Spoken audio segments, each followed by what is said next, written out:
السلام عليكم ورحمة الله وبركاته.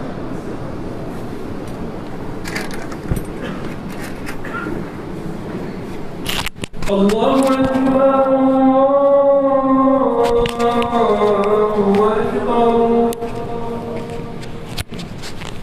الله أكبر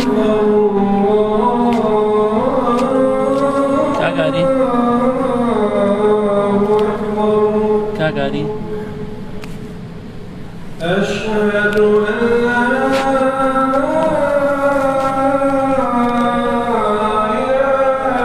هو بيتك اسمع قريته لا هو صار مزبيت أكسان قريته أشهد أن ما بينهم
لا إله إلا الله اللهم صل على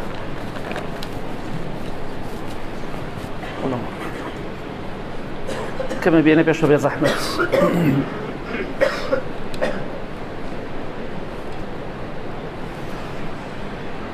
إن الحمد لله نحمده ونستعينه ونستغفره ونعوذ بالله من شرور أنفسنا ومن سيئات أعمالنا من يهده الله فلا مضل له ومن يضلل فلا هادي له وأشهد أن لا إله إلا الله وحده لا شريك له وأشهد أن محمدا عبده ورسوله أما بعد فإن خير الكلام كلام الله وخير الهدي هدي محمد صلى الله عليه وآله وسلم وشر الأمور محدثاتها وكل محدثة بدعة وكل بدعة ضلالة وكل ضلالة في النار.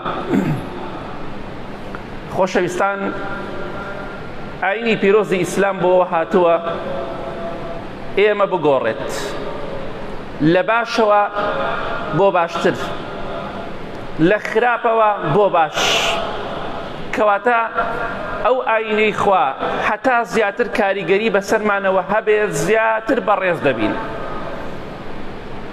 زیاتر ڕەوشت و ئەخلاقمان جوانە بێت. هەر کاتێکیش ئەم ئاینە پیرۆزەمان وەکو عورف و عادەتێ گرت کە زۆربەی خەڵکی ئەمڕۆ وایە، وەکو عورف و عادەت گرتوێتی. نوێژ نەکەم حەیامە چێ، ڕۆژوو نەگرم حەیامە چێ، نەچم بۆ مزگەوت حەیامە چێ، نەچم بۆ جومعە حەیامە چێ. ئەم جۆرە مرۆڤانە دین هیچ کاریگەرێکی بەسەریانەوە نییە، چونکە لەبەر حەیاچوونی قیامەت نییە، لەبەر حەیاچوونی خەڵکیە. ئەوە حەیاچوون نییە، پیاو هەیە نایە بۆ مزگەوت جومعان، ژنەکەی بە زۆر لە ماڵ دەریەکات، ئەڵێ نەڕۆی لای خەڵکی باس دەکەم، ئەڵێ نایە بۆ مزگەوت، نایە بۆ جومعە. ئەمە دین کاریگەری بەسەریەوە نییە. بۆیە ئەمە لە ناو کۆمەڵگادا هیچ ڕەوشتێکی ئیسلام لەم مرۆڤەدا نابینی بە ئاسانی بەداخەوە. پێمان خۆش بوو پشتیوانی خوا باسی هەندێک سیفەت بکەین، هەندێک ڕەوشت بکەین کە زۆر زۆر ناشرینە لە مرۆڤی موسڵمانە هەبێت. یەکەم سیفەتێک کە زۆر ناشرینە بۆ ژن یا بۆ پیاو کە هەبێت، ئەویش بێوەفاییە، سپڵەیی. مرۆڤەیە لە ژن و لە پیاو وەفایان نییە و سپڵەیان نییە، زۆر سپڵەن، زۆر زۆریش. بەڵام مەبەستمان ئەوە نییە کەسێک چاکەی لەگەڵاکری ببەرە کۆی لەی، ئەوە نا. بەڵام ئینسان ئەبێ وەفای هەبێت بەرامبەر بە کەسانێک کە چاکەیان لەگەڵا کردووە. ئەمە سیفەتێکی ناشرین و خراپە، بێوەفایی، سپڵەیی، ئیتر لە ژن بێ یا لە پیاودا مەوجود بێت. لە حەدیثێکی صحیحی بوخاریدا هاتووە کاتێک کە ئەسیرەکانی کافرەکان گیران لە غەزای بەدردا، پێغەمبەری خوا صلی الله علیه وسلم وەفای هەبوو بۆ کابرایەکی کافر. فەرمووی ئەگەر مطعیمی کوڕی عەدی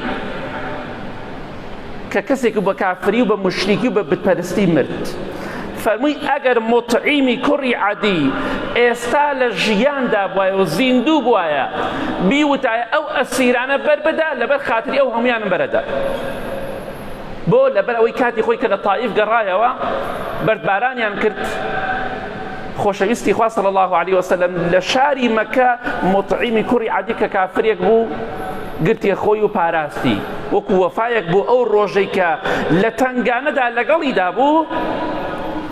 ئەگەر ئێستا بڵێ ئەو هەموو ئەسیرە هەمووی ئازاد کە لەبەر خاتری ئەو ئازادی یەکەم ئەگەر زیندوو وایە، ئەمە پێڵێن وەفا. جا چ جای ئەگەر تۆ بەرامبەر کافرێک خۆشەویستی خوا صلی الله علیه وسلم فێری کردوتە وەفات هەبێ، کافریش بێ، لەبەر چاوت بێ، ئەی ئەگەر کەسەکە موسڵمان بێ چۆن لەبەر چاوت نابێت؟ چاکەی لەگەڵ توا کردووە، بێوەفا مەبە بەرامبەری. خوشکە بەڕێزەکانیش گوێ بگرن، پێغەمبەری خوا صلی الله علیه وسلم دەفەرمێ: لا ينظر الله إلى امرأة لا تشكر لزوجها وهي لا تستغني عنه. ئەمە لە سەحیح تەرغیبە هاتووە.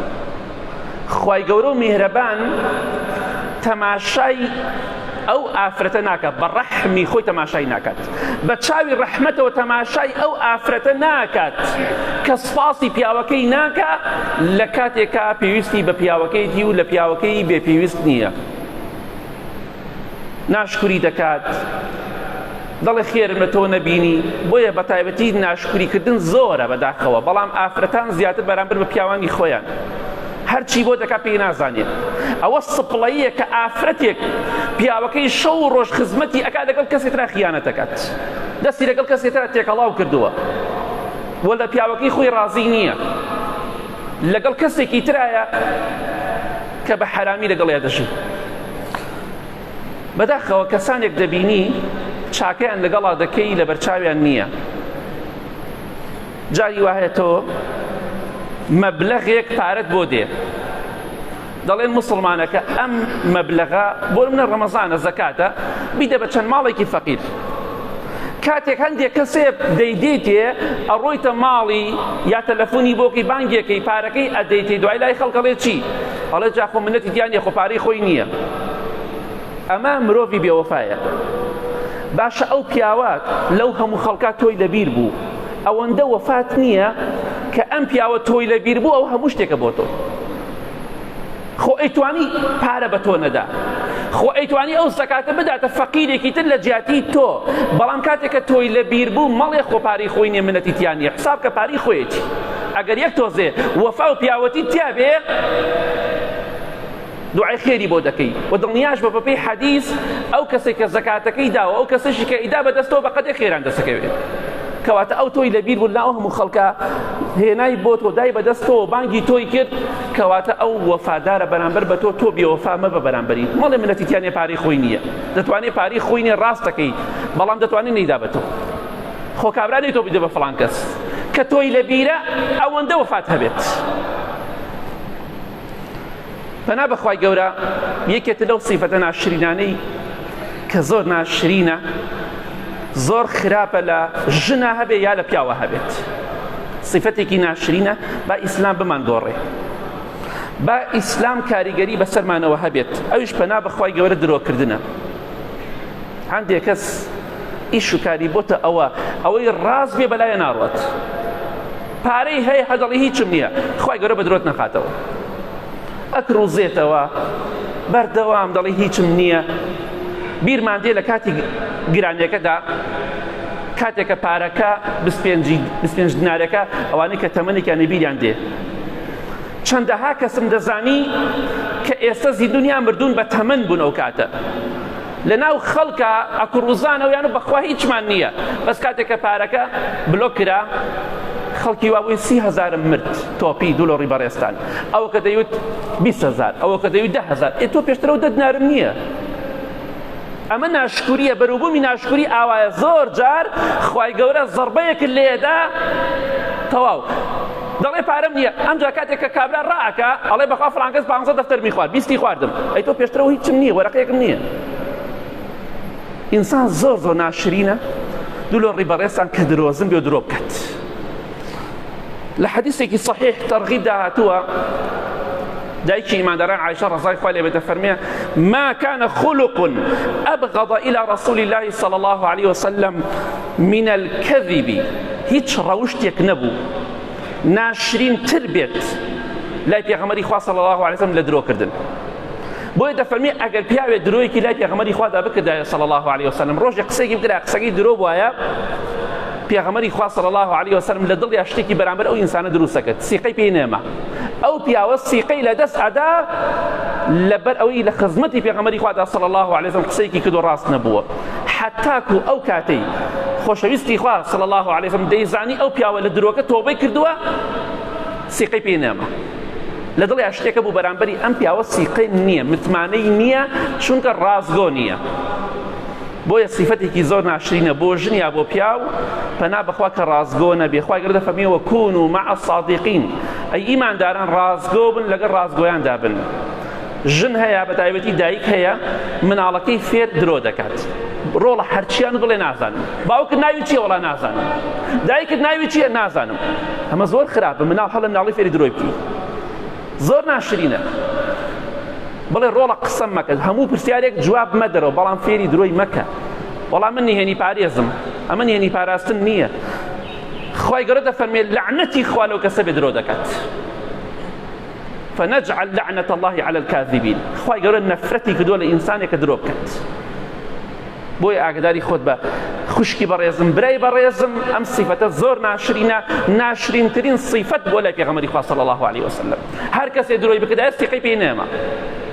کەواتە با ئەو ئاینە پیرۆزە کاریگەری بەسەر دڵمانەوە هەبێ، بمانگۆڕێ بە ئیزنی خوا. یەکێتە لەو ڕۆژتە ناشرینانەی کە زۆر ناشرینە بۆ پیا و بۆ ژن،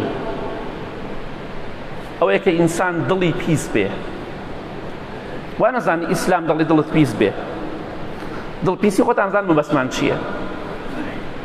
ژن هەیە دڵی زۆر پیسە بەرامبەر بە پیاوەکەی. پیاو هەیە دڵی زۆر پیسە بەرامبەر بە ژنەکەی. سوێن بەخوا هەر ژن و پیاوێک سیقە لە نێوانیانە نەما، دڵیان لە یەک پیس بوو، مراقەبەی یەکتریان کرد و چاودێری یەکتریان کرد و محاسبەی یەکتریان کرد، سەیری مۆبایلی یەکتریان کرد، ئەو ژن و پیاوە خۆشی لە ماڵیان هەڵگیراوە، بەختەوەری لە ماڵیان هەڵگیراوە، خۆشەویستی لە ماڵیان هەڵگیراوە، چونکە سیقەی بە پیاوەکەی نییە، ئەویش سیقەی بە خێزانەکەی نییە. کەواتە ئاگاداری خۆمان بین، چونکە بەخوا ئەم دڵپیسیە چی دروستەکات؟ کێشە و مەشاکل دروستەکات، جیابوونەوە دروستەکات، تەلاق دروستەکات، خیانەت دروستەکات، خراپەکاری دروستەکات. خوشکی بەڕێزم، لە جیاتی ئەوەی دڵت بەرامبەر بە پیاوەکەت پیسکەی خۆشەویستی بۆ دەربڕە، وای لێ بکە متمانی پێت هەبێ و متمانی بە خۆی هەبێ، وا تێبگا کە تۆ متمانت پێیتی. ڕاستەکە هەندێک کەسێ متمانی نییە، وەڵا پیاوەکەی من ژنەکەی من متمانی نییە، ئێجا متمانی بۆ لەگەڵا دانیشی. لەبەر خاتری مناڵ هەزار کەس دایک و باوکی مردوو ژیانیشی خۆشتر بوو. مناڵم جیابنەوە مەسم ئەوە نیە، بەڵام ئەگەر ژن و پیاو دڵیان بەرامبەر بە یەکتری پیس کرد، سیقەیان بە یەکتری نەما، ژیانیان پڕ لە کێشە و مەشاکل. مۆبایلەکە بگرێت دەستێەوە یەکسەر گومانی خراپی پێبات. کەواتە ئاگاداری خۆمان بین، بە هیچ جۆرێ خوشکی بەڕێزم، برای بەڕێزم، ئەمە خۆشەویستی دروست ناکات. گوێ لەوانە مەگرە دەڵێ وەڵا ئەو دڵپیسیە خۆشەویستیە. ئەو کەی خۆشەویستیە؟ هەموو ڕۆژە شەڕ و ئاژاوە ئێمەکەی خۆشەویستیە. بۆیە پیاوەکەت خێزانەکەت ئازاد بکە، سەیری مۆبایلەکەی مەکە، هەموو ڕۆژێ مراقەبەی مەکە، چاودێری مەکە، چونکە ئەگەر وات کرد خۆشەویستی و سیقە و متمانە نامێنێت. کە ئەو شتێش لە بین ژن و پیاوە نەما، بە ئیزنی خوا هەوڵدەن تەرکی بدەن، چونکە ئەو کاتە خۆشەویستی نامێنێ، ڕێز و حرمەت نامێنێ، سیقە و متمانە نامێنێ. لە جیاتی ئەوەی مراقەبەیەکەی خۆشەویستی بۆ دەربڕە، ڕێزی لێ بگرە، وای لێ بکە کە بڵێ سیقەی پێمە فڵان کەس. ئەگەر خراپەشی کرد هەواڵی خوای کەوتەوە و ژیان لە خۆت مەکە دۆزەخ. کەواتە ئاگاداری خۆمان بین. پێغەمبەری خوا صلی الله علیه وسلم هەندێک لە سەحابەکان فەرموویان ئەی پێغەمبەری خوا صلی الله علیه وسلم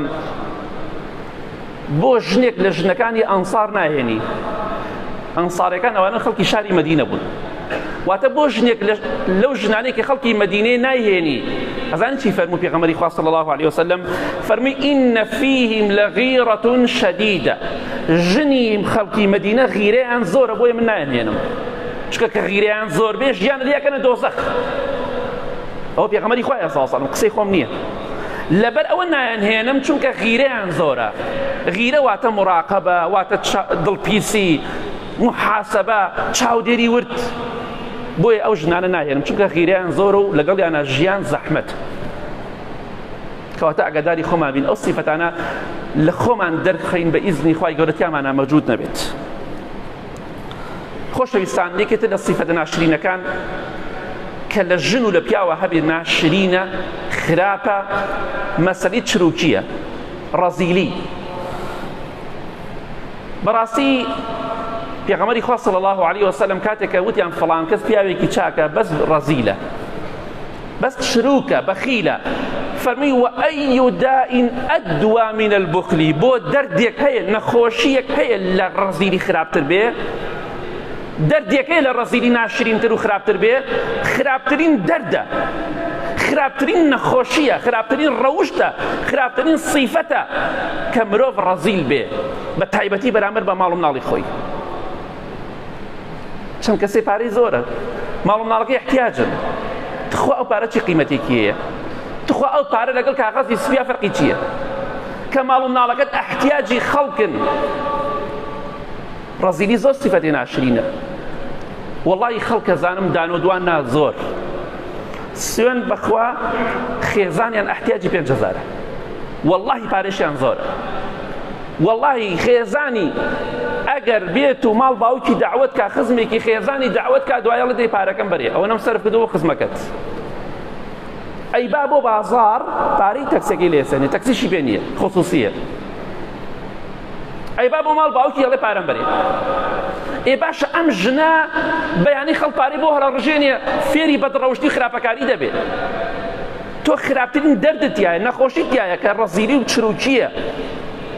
بەیانی کێی خوا بەیانی بکوزاوای خوا بۆ نایخۆت خۆت و ماڵ و مناڵەکەت نایخۆی هەر کۆیەکەیتەوە یحسب أن ماله أخلده وا دەزانی ماڵەکەت ئەتهێڵێتەوە بەخوا دەمریت ژن مەدەن بە پیاوی ڕەزیل چونکە کچەکەتان بە خەفەتەوە دەکوژێت زانیتان فڵان کەس ڕەزیلە ژنی مەدەنیە چونکە پێغەمبەری خوا فەرموویە ساڵم خراپترین دەردە خراپترین ڕەوشتە بۆ دەردیەکەیە لە ڕەزیلی خراپتر بێ کچەکەت بەیانی فەقیرە لەوانەیە بکەیتە سەر جادە لەوانەیە کچەکەت بەیانی داوای پارە لە خەڵکی تر بکە و تووشی خراپەکاری بێ بۆیە دەڵێن مەیدەرێ کەواتە ئاگاداری خۆمان با و ئیسلام و گۆڕانکاریمان بەسەرا بهێنێ ئینشاءڵڵا بە ئیزنی خوای گەورە یا ڕەبی خوای لە گوناهکانمان خۆشبی لە گوناهی دایک و باوک و مردەکانمان خۆشبی لە هەموو سیفەتێکی خراپ یا ڕەب العالەمین بە دوورمان کەی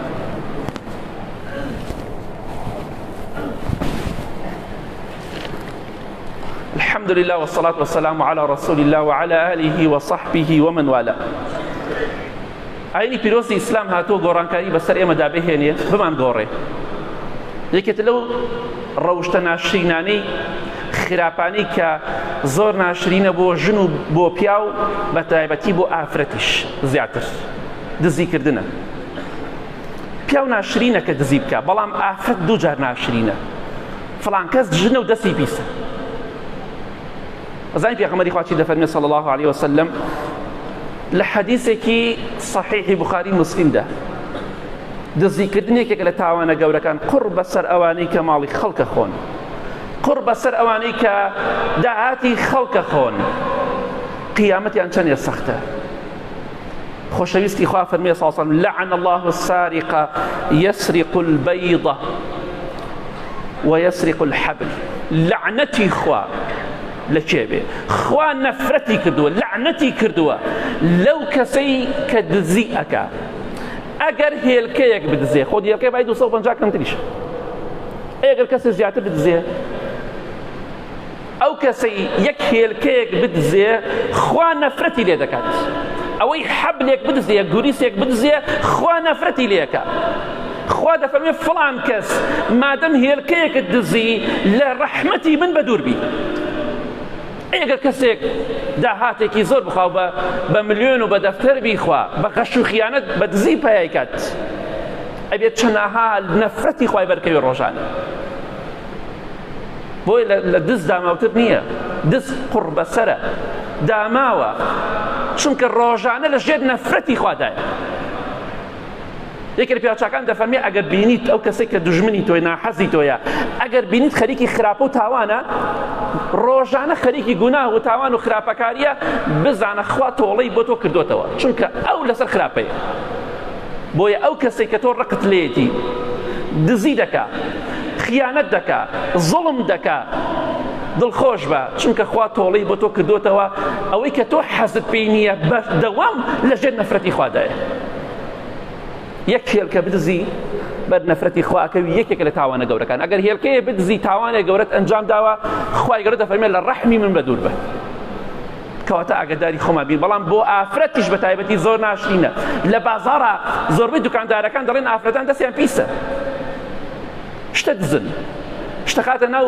جانتاکەیەوە خاتە شوێنی ترەوە زۆر ناشرینە دزی تاوانێک گەورەی بە تایبەتی بۆ ئافرەت هەر زۆر ناشرینترە کەواتە ئاگاداری خۆمان میخوابمان پارێزە لەو سیفەتە ناشرینە یەکێتر لە سیفەت ناشرینەکان کە بۆ پیا و بۆ ئافرەت زۆر ناشرینە سیفەتێکی خراپە ڕەوشتێکی ناشرین و خراپە حەسادەت مراقەبە و چاودێری خەڵکی خۆشەویستی خوا صلی الله عليه وسلم لە حەدیثێکی صحیح جامع صغیرە دەفەرمێ لا يجتمعان في قلب عبد الإيمان والحسد ئیمان و حەسادەت لە دڵی عەبدێکە کۆ نابنەوە چونکە دژی یەکن حەسادەت بەروومەکەی چی خەم و خەفە دەبەس بۆیە ڕوو دەکەم ئەو کەسانەی کە حەسوودی دەکەن ڕجاتان لێ دەکەین تکاتان لێ دەکەین بهێڵن با بە خۆشی بژین با بە مرتاحی بژین با بە دڵی خۆمان حەزمان لە شتێک و بیکڕین بۆ وازمان لێ نایێنن لە بازاڕی شتەکڕین ئەبێ بچینە ژوورە و لە ژوورە شتەکان داگرین بۆی سیرمان نەکەن هەتاکەی واز لە خەڵکی نایێنن خانووی کڕیوە داوای پارەی لە تۆ کردووە نەخێر بۆ وازی لێ ناهێنی سیارەکەی کڕیوە سیارەی گۆڕیوە بۆ وازی لێ ناهێنی داوای پارەی لێت کردووە بە پارەی تۆ کڕیوێتی قچێ بەسەرەوە بۆ واز لە ژیانی خەڵکی نایێنن ئەڵێ زابەتی تحقیقاتێکا وەکی قەتڵێکم کردی بێ تاوانێک گەورە و جەریمەیە گەورەم کردی بێ هەموو تحقیقاتێک لێکە بە چەندێک کڕیت چەندێکت قەرز کرد چەندێک دوالێ کرد تۆ قچێ بەسەرمەوە داوای پارەم لێت کردووە چۆن هەموو کرێخانەی بۆ درێت چۆن ئەو هەموو شتەی بۆ کرێ و کەی مشکلی تۆیە چۆن هەموو مەسروفەی بۆ کرێ ئەو مشکلی تۆ نییە بۆیە من ڕاقەبە الناس ما تهمن ئەو کەسەی مراقەبەی خەڵکی بکات بە خەم و خەفەتەوە سەردەنێتەوە بە خەم و خەفەتەوە لەم دنیاە دەرەچێت حەسادەت صیفەتێکی ناشرینە بۆ ژن و بە پیاو مراقەبەی دراوسێکەت مەکە چاودێری مەکە لە دەرگاکەوە تۆز لە دەرگاکە مەکە و سەیری مەکە بزانم خەریکی چییە ئەوە فڵان کەس چیت کڕیوە خەڵکی وایە ڕاتەوە ماڵ علاقەی پێڵێەوە چی کڕیت چییە کڕیتە شتەکان علاقە ڕەشەوەڵا ناوی نازانم چیتایە حەزم بزانم چیت کڕیوە بە پارەی تۆ کڕیوێتی بۆ وازمان لێ نایەڵن بە خۆشی بژین بە شادی بژین مراقەبە و چاودێری ژیانی خەڵکی ناخۆش کردووە لێڵی کردووە بەڕاستی بەداخەوە ئێمە بە خۆماندا بچینەوە زۆر باشە ئاگامان لە خێزانەکانمان بێ ئاگامان لە خۆمان بێ ئیسلام بۆ هاتووبمان دۆڕێ خۆشەویستی خوا فەرمی ساسەلەم ئیمان و حەسادەت بە یەک و کۆ نابنەوە دژی یەکن دەی ئەگەر ئیمانەکەت بەهێزە واز لە حەسادەت بێنە حەسوودی بە ژیانی خەڵک مەبە خوا شتێکی بەو داوە بە تۆی نەداوە بەڵام شتێکیشی بە تۆ داوە بەوی نەداوە ئاگدار بە و خاڵش کەواتە ئاگدار بە ئەو کەسانی کە حاڵیان باشە خەڵکی حەسوودیان پێ بە کۆمەڵێ شتیان هەیە تۆ نیتە بەڵام هەندێک شتیشێت تۆ هەتە ئەو نیەتی وەڵڵا خەڵکی وا دەزانم یعنی تەماشا دەکەی لەسەر گەورە و بچووک محاسەبەت دەکا دوکانداری دەکەی محاسەبەت دەکا کەسابەتەکەی محاسەبەت دەکا دەواز بێنە لە ژیانی خەڵک صفەتێکی زۆر ناشرینە مراقەبە و چاودێریکردنی خەڵک و حەسادەت بردن بە خەڵکی بە خەم و خەفەتەوە دەمرنەوە کەسانە بەڵام ژیانی خەڵکیشیان مراندووە یەکێت لەو صفەتە ناشرینانەی کە پەنا بەخوا لە ژن و لە پیاوە هەبێ زۆر ناشرینە خیانەت و ناپاکیە بە تایبەتی ئەگەر دۆستێکی خۆت خیانەتت لێ بکە کەسێکی نزیکی خۆت خیانەتت لێ بکە و ناپاکی بەرامبەرت بکە زۆر ناخۆشتر و کاریگەرترە لەسەر دڵت ئەمە دۆستی تۆیە خزمی تۆیە سەیرەکەی بەعام ئەو کەسانی کە ناپاکی بەرامبەریان دەکرێت زۆربەیان لە خزمەکان و کەسە نزیکەکانەوەی بەداخەوە چونکە بێگانەکە گلەی لێ ناکرێ زۆر ئەڵێ گلەی لە دۆست دەکرێ خیانەت زۆر ناشرینە بۆیە پێغەمبەری خوا صلی الله عليه وسلم لە حەدیثێکی صحیح ئەبو داود دەیفەرموو وأعوذ بك من الخيانة فإنها بئست البطانة پێغەمبەری خوا صلی الله عليه وسلم دەیفەرموو پەنا دەگرم بە تۆ خوایە گیان لە خیانەت لە ناپاکی چونکە خیانەت و ناپاکی خراپترین صیفەتێکی شاراوەی کە لە ئینسانە هەیە زۆر صیفەتێکی خراپە هاوڕێیەکی زۆر خراپ و شاراوەیە چونکە جاری وایە کابرا خیانەتی لێکات تۆ پێی نازانی دوای ماوەی لەوانەیە بزانی لەوانەیەش هەر نەزانی بۆیە پێغەمبەری خوا صلی الله عليه وسلم دەیفەرموو خوایە پەنا دەگرم بە تۆ لە خیانەت و ناپاکی زۆر ناشرینە ئەگەر کەسێک خیانەتت لێ بکە لەبیرت ناچێ بە ئاسانی ئەگەر خەڵکی بەردت تێگرێ دۆستەکەت گوڵت تێبگرێت گوڵەکەی ئەو لە بەردەکەی خەڵک زیاتر تەسیری لێکە کاریگەری بەسەر دڵتەوە ئەبێت کەواتە ئاگاداری خۆمان بین هێلکە هەومان دەزانین هێلکە سپیە وایە یا سوورە یا ڕەنگی تر یەک دەرەوەی نەوعەیەکە بەعام هێلکەیەکی سپی بێنە هێلکەکە سپیە و یەک ڕەنگە ئەگەر شکانت ئەبێتە دوو ڕەنگ یا زیاتر تۆش دڵی کەسێکت شکان خیانەتت لێ کرد چاوەڕێی ئەوە مەکە ئەو کەسە دڵی یەک دڵ بێ بەرامبەرت دڵی وەک جاران بێت چونکە هێلکەکە یەک ڕەنگ بوو بەڵام کە شکانت بوو بە چەند ڕەنگێ چۆکەڵەکەی شێوەیەکە زەردێنەکەی سپێنەکەی شێوەیەکی ترە کەواتە هەگە تۆ وات کرد ئەو کاتە ئەو کەسە بووە کەسێکی تر بەرامبەرت و بووە دوو ڕەنگ بەرامبەر بە تۆ گلەیی مەکە لێی چونکە تۆ شکانت ئەگە دەستکاریت نەکردا یەک ڕەنگە بوو بەرامبەر بە تۆ بەڵام کاتێک کە تۆ خیانەتت ناپاکیت لێ کرد ڕەنگی گۆڕا بەرامبەرت خۆت تاوانباری کەواتە خیانەت زۆر سیفەتێکی ناشرینە بۆ ژن و بۆ پیاو. ئیتر هەر جۆرێک لە جۆرەکانی خیانەت کە دەیەها نوعی هەیە. ناپاکی بەرامبەر بە کەسێک بکەیت، بەرابەتی بە تایبەتی دۆستەکەی خۆت هەر لە دڵت دەرناچێ بە ئاسانی، زۆر ناخۆشە. لە دڵیش دەرچێکردنیشی ئاساکی سیقەت پێ نامێنە جارێکی تەواو. ئاخر خاڵ یەکێتر ئەو سیفەتانەی کە زۆر ناشرینە، ڕەوشتێکی ناشرین و خراپە لە ژن و لە پیاودا هەبێت، ئەویش پەنا بخوا بریتیە لەوەی کە ئینسان ڕەوشتی بەرز نەبێت، گوێندەر بێ، دوو لە ڕیبەڕێستان دەمی پیس بێ بەرامبەر بە خەڵکی. سیفەتێکی زۆر ناشرینە بۆ ژن و بۆ پیاو، بە تایبەتی ئافرەتانی گوێن بدەن و هەر زۆر ناشرینتر. پیاو هەیە ئیش و کاری ئەوەیە گوێن بەمەکادا، گوێن بەوەکادا. ئەو بەپێی حەدیث پێغەمبەری خوا صلی الله علیه و سلم لە قیامەتە مفلیسە و هیچی نامێنێتەوە، چونکە ئەوەنێ گوێن بە خەڵک داوە ڕۆژانە هەرچی چاکەی گشتە ڕۆ بۆ خەڵک. سیفەتێکی زۆر ناشرینە گوێندان، گوێنەدا بە خەسووی، گوێنەدا بە دایکی، بە خوشکی خەڵک، بە خێزانی خەڵک. ئەزانی پێغەمبەری خوا چی دەفەرمێ صلی الله علیه و سلم لە صحیح جامع صغیر هاتۆ دەفەرمێ وئین سوء الخلق یفسد العمل كما يفسد الخل العسل.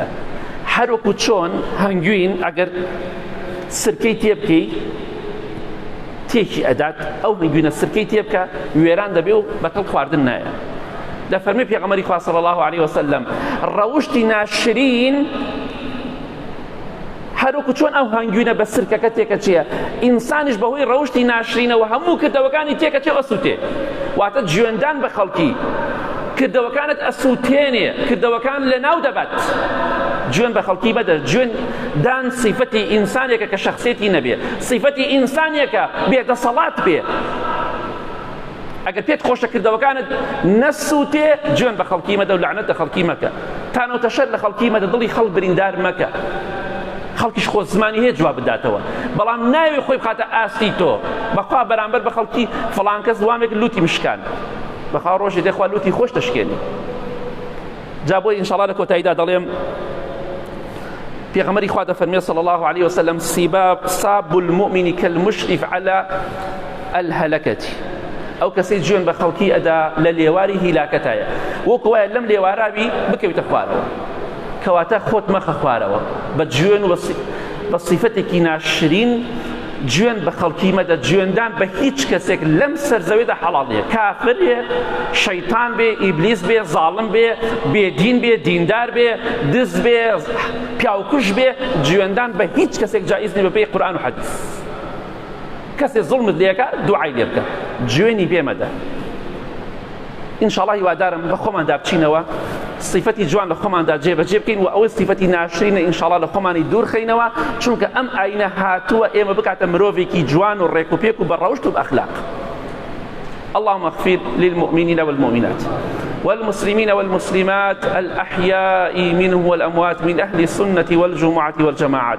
يا ربي خوايا شفاء نخوشكان من بدي بتايبتي أواني داود وعي خير يعني كدو. يا ربي خوايا هي مني وآرامي ولات من بباريزي، خوايا يعني آخر من بخير بجري لها مو صفتك ناشرين روشتك ناشرين بدور من كي خوايا يعني هرشي صفتي وروشتي جوانا لإما دا الرنگ بداتوا خوايا يعني لخيانة وناپاكي درو كردن هەموو خراپێکمان پارێزی، خوایە گیان ئەوانەی نەخۆشن شیفایان بدەی، ئەوانەی منداڵیان یە منداڵی باشیان پێبەخشی، ئەوانەی هەیەنە ساڵحی کە یا رب العالمین، خوایە گیان هەیە من و ئارامی وڵاتمان بپارێزی، ئەوەی زوڵمان لێکا یا ربی خوایە ئەگەر ئەهلی هیدایەتن لاوی بەری، ئەوەشی باشە لەگەڵمان و دڵسۆزمان خوایە زیاتر موفقی بکەی. ئامین ئامین ئامین. وصلى الله على محمد وآله وصحبه أجمعين.